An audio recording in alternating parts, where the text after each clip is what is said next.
Not only has Dogecoin pseudonymous lead developer Mishaboar threatened to quit the project if it transitions to proof of stake, but he also mentioned that making the move would be catastrophic. And on the 20th of August, Mishaboar responded to a public poll by Marshall Hayner about making staking available on the Dogecoin network.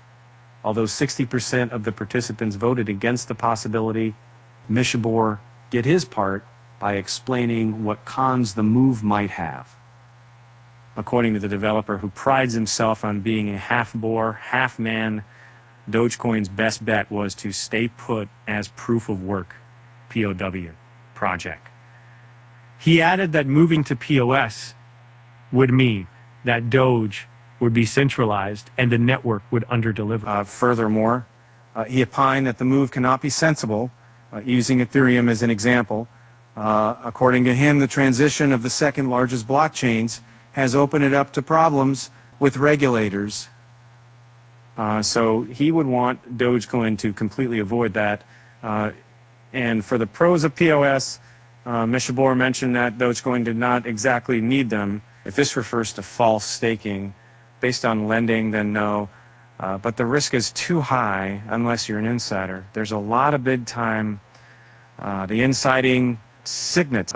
If this refers to a remote possibility of Doge ever switching to POS, after what I've seen over the past 2 years, I would probably then move to Mishaboar. August 20th, 2023. And although various blockchains have adopted POS as a more energy efficient and environmentally friendly alternative to POW, Dogecoin's experiment this year has been different. Instead of switching to a near consensus mechanism, the open source project has rather tried its hands on NFTs operating in the ecosystem. A few months back, some Dogecoin developers came up with the idea of Doganals and the DRC20 token standard.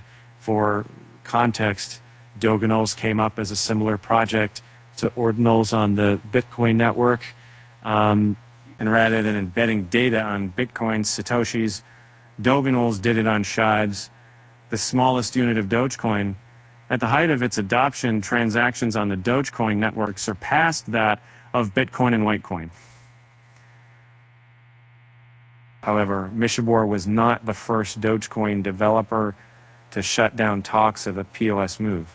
In December 2022, developer Michi Lumen opined that the transition would not come to pass. He maintained this stance despite public support from Ethereum's co-founder Vitalik Buterin. Meanwhile, on-chain data from Sentiment showed that Dogecoin development activity has been up and down over the last 30 days. The development activity measures the public GitHub repositories dedicated to project.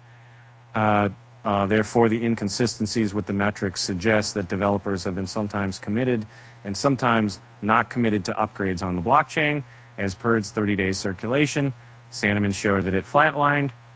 This means that Doge has not experienced a notable hike in coins used within the period,